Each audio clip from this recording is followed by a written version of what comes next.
લોયાધામ ફ્લોરિડાના બધા ભક્તોને મારા ખૂબ ભાવથી જય સ્વામિનારાયણ. સિંહાસનમાં બિરાજમાન ઉપાસ્ય સ્વરૂપ એવા વાલા ઠાકોરજી મહારાજ, આપ સર્વે આપ મારા અને આપણે બધાના મોક્ષના દાતા પૂજ્યપાદ ગુરુજી, મુક્તાનંદીય પરંપરાના મુક્તાનંદ સ્વામીથી માંડી બધા દિવ્ય સદગુરુ સંતો બધાને વંદન. પ્રગટ સંતો ભક્તોના ચરણોમાં વંદન. આપ સર્વે સખી મુક્તોના ચરણોમાં ખૂબ ભાવથી જય સ્વામિનારાયણ. રસીલાબેને થોડી વધારે જ વાત કરી, એવું કંઈ નથી. આજે દિવાળી છે. આપણા સંપ્રદાયની અંદર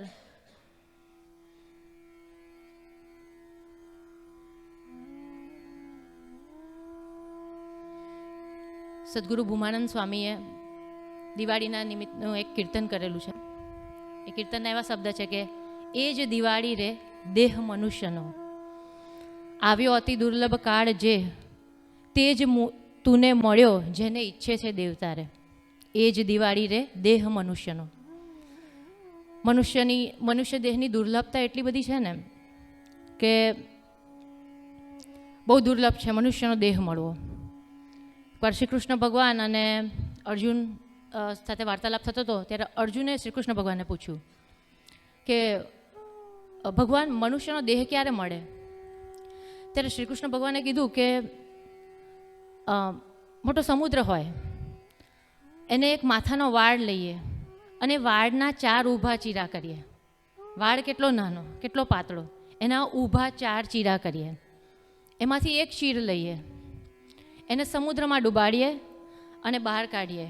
એવી રીતે આખો સમુદ્ર જ્યારે ઉલેચાય ને ત્યારે મનુષ્યનો દેહ મળે. એટલે આપણે સમજી શકીએ, આપણે બધા બુદ્ધિશાળી અહીંયા બેઠા છીએ કે સમજી શકીએ કે મનુષ્યનો દેહ કેટલો દુર્લભ આપણાને મળ્યો છે. આવો દુર્લભ મનુષ્યનો દેહ મળ્યો છે. આજે પૂજ્યપાદ ગુરુજીએ સવારે હમણાં કથા વાર્તાની શરૂઆત કરીને એમાં જ ગુરુજી બોલ્યા હતા. પહેલું જ એમનું શબ્દ હતો કે જન્મ અને મરણનો હેતુ છે ને એ વાસના છે. જન્મ અને મરણનો હેતુ જે જીવને જે વાસના વળગી છે કેટલાય કાળથી એ છે. તો ભુવનાનંદ સ્વામી એવું કહે છે કે એ જ દિવાળી રે દેહ મનુષ્યનો. આટલો બધો દુર્લભ મનુષ્યનો દેહ મળ્યો તો એની દુર્લભતા આપણે આ જીવ છે એક પંચ વિષયની વાસનાથી બંધાયેલો છે. મારા જ વતનામૃત કહે ને કે મન છે એ જગતની વાસના કરીને વસાયેલું છે. એટલે આ જીવને એક ઢાળો પડી ગયો છે કે પંચ વિષયમાં સહેજે આસક્તિ હોય, પણ એને જ્યારે મનુષ્યના દેહની દુર્લભતા સમજાઈ નથી. દિવાળી એક એવો ઉત્સવ છે કે જેમાં કેટલો બધો આનંદ હોય, કેટલો બધો ઉલ્લાસ હોય, લાઇટિંગ કરીએ આપણે. એટલે ભુવનાનંદ સ્વામી એને દિવાળીની જે ઉત્સાહ છે ને એને મનુષ્યના દેહ સાથે સરખાયો છે કે આટલો દુર્લભ દેહ મળે ને ત્યારે આપણે કેટલા ઉત્સાહી હોવા જોઈએ. કારણ કેમ દુર્લભ છે? કારણ કે ફરીને મળતો નથી. આપણે જોયું કેટલી વારે મળે છે કે વાળ ન કરે ને સમુદ્ર ઉલેચાય ને તો ક્યાં, એ તો પછી એવું જ કહેવાય કે અશક્ય જેવું છે. અશક્ય છે છતાં પણ આપણાને દેહ મળ્યો છે. તો જ્યારે પૂજ્યપાદ ગુરુજીએ વાત કરી ને કે જન્મ મરણનો હેતુ વાસના છે ને એને ટાળવાનો ઉપાય સેવા છે, તો મને એવું તે વખતે જ એવું ફીલ થયું કે સેવા તો કદાચ મોટા પુરુષની મળશે પણ આવું લોયાધામ જેવું કેન્દ્ર નહીં હોય ત્યારે આપણાને કોણ એ જન્મ મરણનો હેતુ આપણો ટળશે. તો આપણા આજ મોટા ભાગ્ય છે કે લોયાધામ ફ્લોરિડાની અંદર મુક્તાનંદ સ્વામીના સેવિત ઠાકોરજી મહારાજ અહીંયા વિરાજમાન છે. ગુરુજી જેવા મોટા સત્પુરુષ મળ્યા છે. આવા સંતોનો જોગ મળ્યો છે, ભક્તોનો જોગ મળ્યો છે. તો જન્મ મરણ ટાળવાનો હેતુનું કેન્દ્ર તો આ એક મંદિર બન્યું. આ મંદિર આપણાને મળ્યું. અને ત્યારે આપણાને એવું કહી શકીએ કે જ્યારે મહારાજ વચનામૃતમાં કે અંત્યના બીજા મોટામાં કે દેહ મૂકીને જેને પામવા હતા એ દેહ છતાં મળ્યા છે. માટે જેને પરમ કલ્યાણ કહીએ, મોક્ષ કહીએ, એ છતે દેહે આપણે પામ્યા છે.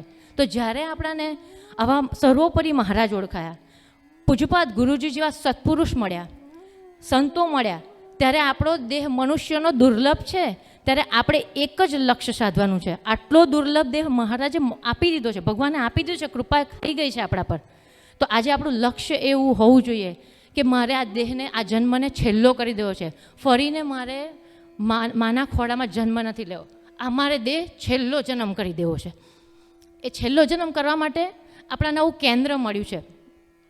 પણ ગુણાતીતાનંદ સ્વામી વાતોમાં કહે ને કે આજ સુધી આવો કોઈ જોગ નહોતો મળ્યો, નહીં તો શું કરવા દેહ ધરવો પડે.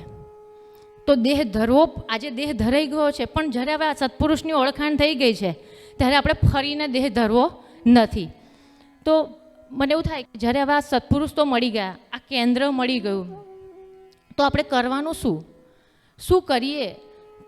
તો ત્યારે આવા જે સંતો મળ્યા, આવા જે મોટા સત્પુરુષ મળ્યા, એની ઓળખાણ કરીએ, આપણે એને જાણીએ, એનો મહિમા જાણીએ. મારા જેવા છે કે સત્પુરુષમાં હું અખંડ નિવાસ કરીને રહું છું એમ. એટલે પહેલું તો આપણે કરવાની કે શુદ્ધ ઉપાસના સમજવાની. તો શુદ્ધ ઉપાસના શું? તો કે ભગવાન સ્વામિનારાયણ સર્વોપરી છે, એ આપણા જીવનમાં આપણે દ્રઢ કરવું કે મને સર્વોપરીની પ્રાપ્તિ થઈ છે. હવે મારે ફરી ક્યાંક જન્મ મરણનું બંધન નથી રહ્યું. અને આવા સંતો ભક્તોનો તો કેટલો બધો મહિમા છે. ઉદ્ધવજી હતા, ભક્તોનો કેટલો બધો મહિમા. ઉદ્ધવજી હતા, એ કેટલો બધો ભક્તોનો મહિમા સમજતા. ગોપી શ્રી કૃષ્ણ ભગવાનને કેટલું પ્રેમ લક્ષણા ભક્તિથી ભક્ત હતા ગોપીઓ બધી. તો ઉદ્ધવજી પોતે કે મારે તો વૃંદાવનની અંદર આ લતા અને વેલીનો જન્મ લેવો છે. એ તો આપણને ખ્યાલ જ છે કે ઉદ્ધવજી એવું કહેતા કે આપણે મારે લતા અને વેલીનો. કેમ? તો કે મારે આ ભક્તની મધ્યમાં રહેવું હશે ને તો મારે ક્યાંક તો કરવું પડે ને. તો હું લતા વેલીનો લઉં તો હું વૃંદાવનની અંદર રહું, તો મને એવા ભક્તોનો સાથેનો સંગ મળે. ઉદ્ધવજી એમ કહેતા કે મને આવા ગોપીઓને કેટલી મહાન એમને ગણી હશે, ભક્ત એટલે કેટલો ભક્તનો મહિમા હશે.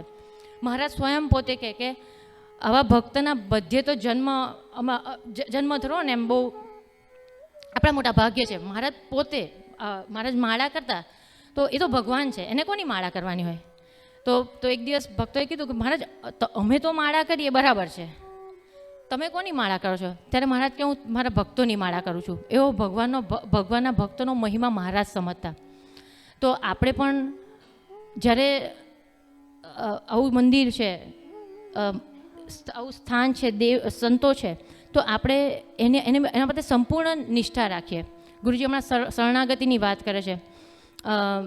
સવારે બ્રહ્મસત્રની અંદર કંડારીમાં અત્યારે બ્રહ્મસત્ર સરસ સુંદર મજાનું ચાલી રહ્યું છે. પૂજ્યપાદ ગુરુજી કેટલો દાખલો કરે. સવારે ત્યાં કથા કરે, કાલે બપોરે કથા ગંગાની કથા કરી આપણી રેગ્યુલર, સાંજે આ કથા કરી. આટલી ઉંમરે એક પલાઠીએ ત્યાં બેસવું, હું મારી જ વાત કરું તો અહીંયા બેઠી હોય તો મારે કલાક પછી તો મારે ખુરશી પર બેસવું પડ્યું. તો આપણે શું કરવું કે એના દાખલા સામું જોવું. કેવા મોટા સત્પુરુષ મળ્યા છે, એમને શું જોઈએ? મોટા પુરુષને શું? જ્યારે મહારાજ અને મોટા પુરુષ રાજી થાય તો શું આપી દે આપણાને? એને કાંઈ નથી જોતું. આ જગતના લોચા તેને ક્યાંય નથી જોતા. આજે ગુરુજીએ કીધું ને કે અમારે તો કેવા દિવસો થાય, 1 કિલો ઘીમાં દિવસ ચલાવતા હતા. તો અત્યારે તો આટલો બધા વૈભવ છે, શું કરવા એમને કાંઈ કરવું પડે? પણ મહારાજ અને મોટા જ્યારે રાજી થાય ને તો એક જ વસ્તુ આપે. શું આપે? આ મહારાજ, આ મહારાજની મૂર્તિ આપણા હૃદયની અંદર આપે. તો આપણે એવા ઈષ્ટનિષ્ઠા અને ગુરુનિષ્ઠા આપણા જીવનની અંદર દ્રઢ કરીએ. આશરો રાખીએ તો કેવો રાખીએ? પોલ વિનાનો રાખીએ. કે એકવાર આપણે સત્પુરુષને ઓળખી લીધા, મહારાજને ઓળખી લીધા, સર્વોપરી મહારાજ મળ્યા, સત્પુરુષ સંતોને ઓળખી લીધા, તો પછી એમાં ક્યારેય એનો પલટો ના કરીએ, એને બદલાવ ના લાવીએ. એકવાર આપણે જાણ્યા આ લીમડાનું વૃક્ષ છે, મહારાજ એમ કહેતા કે એક દિવસ જોયું પછી એનો પીપળો થાય. લીમડાનું વૃક્ષ જોયું તો આપણે બીજે દિવસ આવીને એવું કહે કે આ પીપળો છે. જાણી લીધું કે આ લીમડો જ છે, ને નીચે બેસી તો છાયા આવશે જ મને. તો એકવાર આપણાને આવા સત્પુરુષ મળી ગયા ત્યારે આપણે એના પર મન કર્મ વચને કરીને એને સમર્પિત થઈએ, એની આજ્ઞા એ જ આપણું જીવન કરીએ. કારણ કે મહારાજ કે સંત છે ને એ ભેળો હું રહું છું, સંત બોલે તે ભેળો હું બોલું છું, સંત ચાલે એ બે ભેળો હું ચાલું છું. સંતની સર્વે ક્રિયામાં ભગવાન રહેલા છે, માટે સંત જગતના આધારરૂપ છે. સ્વામિનારાયણ સંપ્રદાયની વિશેષતા કદાચ એ જ છે કે એક દ્રષ્ટાંત યાદ આવ્યું કે એક નાનો બાળક હતો, એને ગોળ બહુ ભાવતો, પણ કશું બી વસ્તુ અતિશય થઈ જાય તો એ નુકસાન કરતા છે. તો એની મમ્મીએ એક મહાત્મા હતા, એમને કીધું કે મારા દીકરાને ગોળ બહુ જ ભાવે છે, પણ એને કોને કે છોડી દે એમ, કે ઓછો કરે. તો પેલા મહાત્માએ કીધું તમે બીજે દિવસે આવજો એમ. એટલે પછી બીજે દિવસે એની મા લઈ ગયા, અને તે દિવસ મહાત્માએ એમને કીધું, અને એમની વાત કદાચ એને ગળે પણ ઉતરી, એટલે એને ગોળ એને પ્રોમિસ પણ કર્યું કે હવે હું નહીં ખાઉં. ત્યારે એ માતાએ મહાત્માને પ્રશ્ન પૂછ્યો કે તમે કાલે પણ આ વસ્તુ કહી શકતા હતા, આજે કેમ કીધી? તો કે કાલે મેં ગોળ ખાધો હતો. એમને ગોળ ખાધો હતો એટલે મારાથી કહી ના શકાયું. આજથી મેં ગોળ છોડ્યો છે એટલે હું એને કહી શકું છું. આ સંતો આપણા સ્વામિનારાયણ સંપ્રદાયની વિશેષતા શું છે? સ્ત્રીધનના સાચા ત્યાગી છે.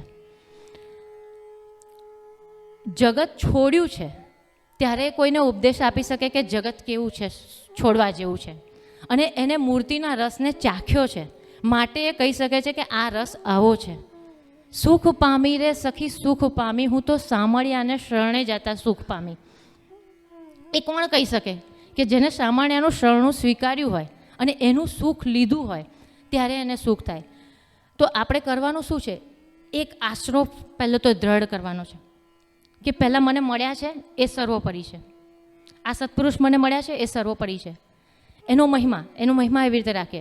અને તમે જોશો આ સંતો એવું નહીં કે આપણે એમનો મહિમા રાખીએ છીએ, આપણે શું એમનો મહિમા રાખતા, એ આપણો મહિમા રાખે છે.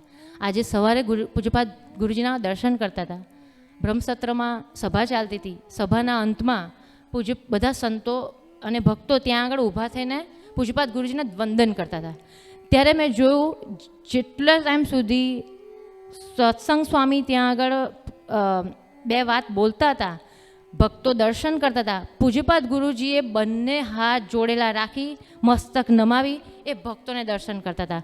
ગુરુજી કે આ સભા તો અક્ષરધામની સભા છે. જ્યારે આપણે માનતા હોય કે એની અંદર અખંડ ભગવાન નિવાસ કરીને રહેતા હોય ત્યારે આપણે ત્યારે ચોક્કસ કહી શકીએ કે એનામાં ભગવાન બોલે છે કે અક્ષરધામની સભા છે. એને કહે છે ને કે આ ભક્તોના દર્શનથી તો મને આમ દર્શનની ભૂખ છે, એટલે કે થાક સામું જોતા નથી. જે દિવસના ઇન્ડિયાથી આવ્યા એક દિવસ એવો નહીં હોય કે વિચરણ કર્યા વગરનો હશે. હવે જોઈએ થોડો ભક્તોનો મહિમા, કે આ સંપ્રદાયની અંદર ભક્તોનો પણ એટલો જ મહિમા છે. એટલે આપણે સત્સંગની અંદર આપણે આવીએ તો પહેલાં તો આપણાને મળ્યા એનો સર્વોપરી શરણાગતિ પાકી કરી. બીજું આપણે એનો મહિમા સમજ્યા સંતોનો સત્પુરુષનો. પણ જેની જોડે આપણે કાયમ રહેવાનું છે એવા ભક્તો, જ્યાં સુધી આપણને આપણા ભક્તોનો મહિમા નહીં થાય ને ત્યાં સુધી સત્સંગ શું છે ને એનું કોઈ બી વસ્તુ હોય ને એનામાં અર્ક હોય, એમ કે એટલો અર્ક લઈ લીધો હોય ને તો તમને આખી બોટલ પીવાની જરૂર ના પડે એમ. તો એવું છે કે મહિમા છે ને આખો માથા સાટે છે. સત્સંગમાં મહિમા જે છે ને માથું છે, બીજું બધું ધડ ને હાથ પગ કદાચ તૂટે ને તો કદાચ ફરીથી સર્જરી થાય કે ફરીથી એના વગર પણ રહી શકે, પણ માથા વગર ના રહી શકે.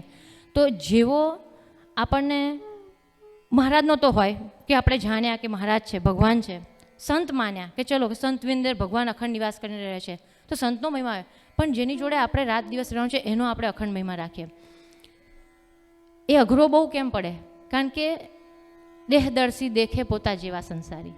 કારણ કે આપણને જીવને કેવું હોય કે માણસ એના મોટા ભક્તો પણ એવા છે કે જે એના શું કહેવાય દેહને ના જોતા હોય, એના આત્માને જોતા હોય.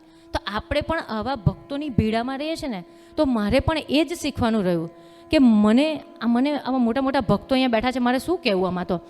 પણ આ ભક્તોને જેવો બીજા ભક્તોનો મહિમા છે ને એના દેહ સામે દ્રષ્ટિ નથી ને એના આત્મા સામે દ્રષ્ટિ છે ને, કે જે પ્રાપ્તિ મને થઈ છે એ જ આ મારી સામે જો ઊભો છે ભક્તને થઈ છે, એવો મહિમા જ્યારે સમજી લઈએ ને ત્યારે એના સ્વભાવ સામે આપણી દ્રષ્ટિ ના જાય. ક્યારેક આપણે સેવામાં સાથે હોઈએ ને ત્યારે સ્વભાવ બહુ ઘસાય. પણ જતું કરવું વાળા ભક્તો આપણા રસીલાબેન છે, મેં જોયું છે કેટલો એમનો બાળક જેવો સ્વભાવ, એકદમ નિર્દોષ એમને રાધાબેન છે. હું બહુ થોડાક ભક્તોને જ અહીંયા જાણું છું એટલે હું એમના જ નામ લઉં છું, પણ બધા ભક્તો રાજી રહેજો. મેં જોયું છે બધા ભક્તો અહીંયા સેવા કરે છે. આજે તો ગીતા આંટી સાથે પણ સેવા કરવાનો અવસર મળ્યો, મજા આવી ગઈ. બહુ શું કહે આનંદ કરાવે એવા આંટી છે. અને મેં એવું સાંભળ્યું, મેં જોયું પણ ખરું કે જરા પણ કિચનમાં બગાડ ના થવા દે. તો જ્યારે આવા ભક્તો આપણાને કંઈ કહેતા હોય કે થોડું બગડતા કરતાં રોકતા ટોકતા હોય તો આપણે એવો વિચાર કરો કે આ તો મંદિર માટે કરે છે ને મારા માટે ક્યાં કરે છે. આમ તો આપણા જીવ માટે જ સારું છે કે એનામ રહીને તો ભગવાન બોલ્યા, મને ભગવાન સાક્ષાત કીધું. આટલી સમજણ જ્યારે થઈ જાય ને ત્યારે આપણે સત્સંગમાં ક્યાંય કોઈ કશું કહે ને તો લાગે નહીં આ તો મારે શીખવાનું રહ્યું છે, પણ શીખું છું. આ બધા ભક્તો જોડ સાથે હશે ને તો સહેજે શીખાઈ જશે ને સહેજે આ જગત છે ને તે પેલું જન્મ મરણનો હેતુ ટાળીને આ કેન્દ્ર જે છે એમાં રહી આ સંતોને ભક્તો સાથે સેવાને બધું અવસર મળશે તો આપણા બી શું કહે એક દિવસ કલ્યાણના અધિકારી આપણે ચોક્કસ થઈશું. પણ એ વસ્તુ ચોક્કસ છે કે ભક્તનો મહિમા તો આપણે રાખવો જ જોઈએ. હું રસીલાબેન અને યોગેશ ભગતનું જે એક એક્ઝામ્પલ આપીશ. કદાચ એમને નહીં ગમે પણ માફ કરજો.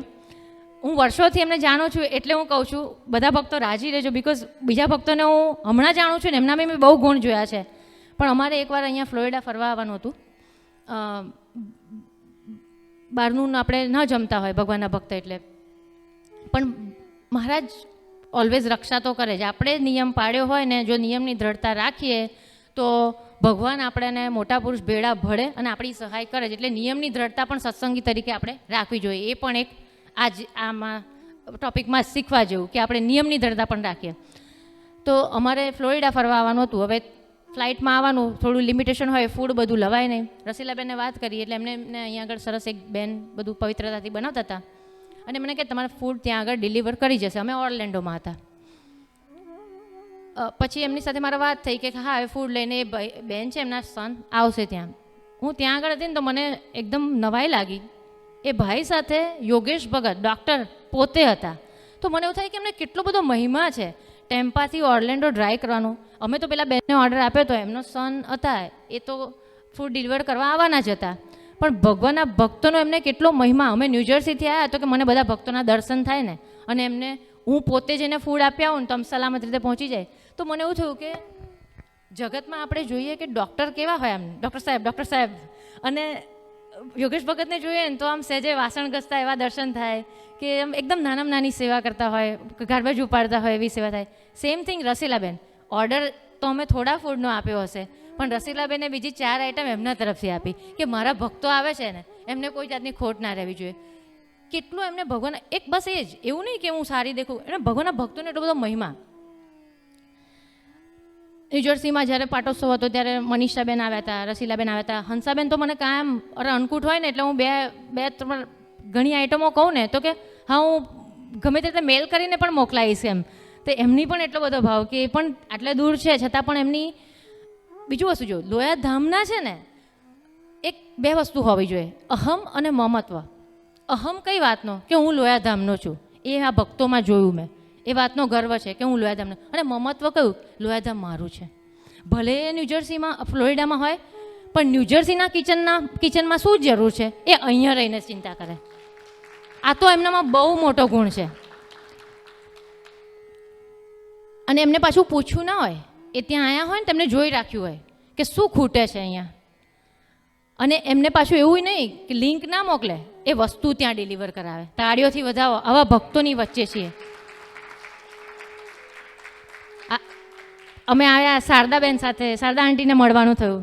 એટલા મજાના, આટલા મોટા ઉંમરના હોય અને સહેજે આપણાને મારા જેવી નાનીને એવું કે તમે મને શીખવાડજો મારી કંઈ ભૂલ થતી હોય તો. કેટલું દાસપણું સત્સંગની અંદર બીજું શીખવાનું છે, દાસપણું. જ્યારે દાસના દાસ થઈ આપણે આ સત્સંગમાં સેવા કરીશું, આપણા મળેલા સત્પુરુષ સંતો અને ભક્તોનો એટલો બધો મહિમા રાખીશું, કેફ રાખીશું, તો સહેજે સહેજે આપણે આ જન્મ મરણનો હેતુ ટાળી, મોક્ષના વાસના ટાળી મોક્ષના અધિકારી થઈશું. આપણા કાંડા આપણા મોટા ગુરુજીયા મોટા સત્પુરુષના હાથમાં સોંપ્યા છે. પછી એ વાતનો કેફ તો આપણે હોવો જ જોઈએ. બોલો, લોયાધામ મારું, હું લોયાધામની. અહમ કઈ વાતનો રાખવાનો છે, ગર્વ કઈ વાતનો રાખવાનો છે, આપણે લોયાધામના છીએ અને લોયાધામ મારું છે એનું મમત્વ. બીજું છેલ્લે એક જ વાત કરીશ હવે કે ગુરુજીએ બહુ 3-4 દિવસથી કથા કરે, 3 દિવસથી કથા કરે છે ને, એક વાતનો દોરો સતત રહે છે ગુરુજીનો. એ મેં જોયું. આપણે જો ખરેખર જો મોટા પુરુષને આપણા મોક્ષના દાતા કલ્યાણકારી માન્યા હોય ને તો ગુરુજીની શું ઈચ્છા છે, ગુરુજીની શું રુચિ છે, ગુરુજી આપણા દ્વારા શું કરાવવા માગે છે ને એના પર આપણું વિઝન હોવું જોઈએ ને હોવું જ જોઈએ. ગુરુજીને એવી ઈચ્છા છે કે બહેનો આપણા બળિયા થવા જોઈએ. તો બહેનો આપણા પર છે. હવે ગુરુજીએ થોડોક આપણા પર થોડો ભાર આપ્યો છે, તો આપણી એવી ફરજ થઈ, આપણને સેવા આપી છે, તો આપણે સમય કાઢીએ, આપણા બાળકોને આપણે સંસ્કાર આપીએ, આપણે ઘરનું વાતાવરણ એમ કરીએ એવું લાગે કે કોઈ પણ વ્યક્તિ આપણા ઘરે આવે ને તો કહેવાય કે આ લોહાધામની સહજાનંદી સિંહણ છે, એવું થવું જોઈએ. મોટા મોટા ભક્તો કીર્તિબા છે, અહીંયા બીજા ઘણા ભક્તો છે, તારાબા છે, લીલાબા છે, મામી બેઠા છે, વનુબા છે, ન્યૂજર્સીથી રસીલાબેન, અરે ફ્લોરિડાથી રસીલાબેન છે. જો આપણે બધું પરિવાર એક ને એટલે એવું બોલાઈ જાય. બધા કેટલા બધા ભાવનાબેન છે, એટલાન્ટાથી આવે છે. કેટલો સરસ ભગવાનને થાળ કરે છે. એ પાર્લરમાં જોબ કરે, પાર્લર કરે ઘરેથી, 3-4 વાર નાવાનું થાય, ક્લાયન્ટ આવે એટલે નાવે. કેટલું બધું નિયમની ધર્મની પવિત્રતાથી થાળ કરે મહારાજને. તો હવે ઉત્સવ સમયનો હેતુ જે છે કે જ્યારે આપણે બધા એકબીજાને મળીએ, કંઈક શીખીએ નવું, એની ક્રિયા જોઈએ. તો આજે ભક્તો આપણે એવું બધું શીખીએ. મને ઘણું શીખવા મળે છે આ બધા ભક્તોમાંથી કે ક્યાં કેવા ધર્મ પડાય. નાની નાની દીકરીઓ પાસેથી શીખવા મળે. અમારા ફ્લોરિડાથી રહ્યા આવી છે ને, તમે નિયમ સાંભળો ને, એમને બેસીને મમ્મીને પૂછજો. એ બાથરૂમમાં ક્રિયા કરવા જાય ત્યારે એના નિયમ પૂછજો એને. એની જાતે બેગ પેક કરીને એના વસ્તુ બધી લઈને આવે. તો એ શીખવા જેવું છે. તો એટલું જ આપણે શીખીએ કે સર્વોપરી મહારાજ મળ્યા છે. સર્વોપરી મહારાજની ઉપાસના શુદ્ધ શીખવાડે એવા પૂજ્યપાદ ગુરુજીનું શરણું મળ્યું છે. આવા સંતો મળ્યા છે, ભક્તો મળ્યા છે.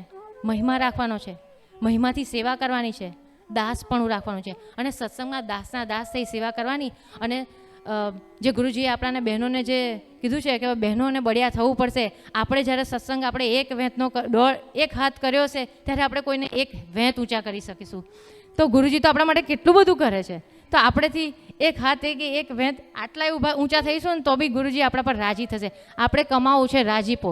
અંતે એટલું જ કહું કે રાજી થઈને જો આપણાને ભગવાન અને મોટા પુરુષને બીજું કંઈ નથી જોઈતું આપણી પાસેથી, કેવળ ને કેવળ મહારાજની મૂર્તિ આપી છે, મહારાજ પીવડાવ્યા છે. તો મહારાજ ગુરુજીના ચરણોમાં પ્રાર્થના કરું, મારાથી કંઈ બોલવામાં ભૂલ થઈ હોય, અવિવેક ક્યાંય કાઈ ગયો હોય તો મારે પર રાજી રહે. કોઈ મારી એવી પ્રિપરેશન નથી, પણ આ બધા ભક્તોને જોઈને જ મને એવા દ્રષ્ટાંત દેખાયા અને મેં એવી રીતે કીધું છે. મારા જીવનમાં પણ એમના જેવી દ્રઢતા, નિયમની દ્રઢતા, સત્સંગમાં દાસના દાસ થઈ સેવા કરવાનું બળ આપે. એટલું જ કહી અહીંયા વીરનું છું. છેલ્લે એક કડી ગઈશ. દાસના દાસ થઈને વળી જે રહે સત્સંગમાં, ભક્તિ તેની ભલી માની સરાચી સતેના રંગમાં. જય સ્વામિનારાયણ. બધા ભક્તો રાજી રહેજો.